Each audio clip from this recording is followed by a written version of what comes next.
Today, we are going to apply a futuristic face scan effect which adds moving sci-fi scan lines over your subject's face, perfect for textile storytelling or robotic transformation edits.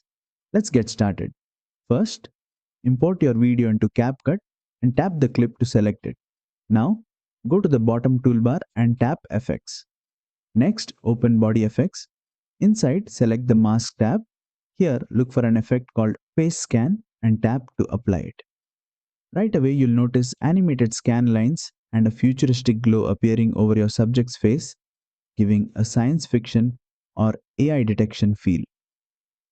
To adjust the effect, tap on it again to open the slider's speed, controls how fast the scanning animation moves across the face.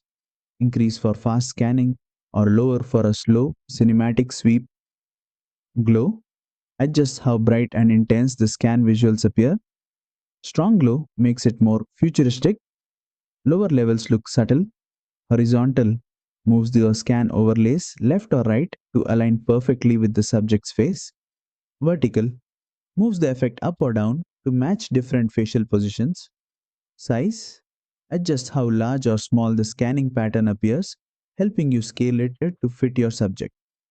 Fine tune these settings until the scan aligns correctly and matches your style, bold and bright for sci fi, or soft and subtle for cinematic edits. Preview the video to see the animated scan in action, and that's it. You've successfully added the face scan effect in CapCut Mobile. It's an easy way to introduce futuristic storytelling and tech driven visuals to your edits. If you found this helpful, don't forget to like, share, and subscribe for more CapCut Mobile editing tutorials.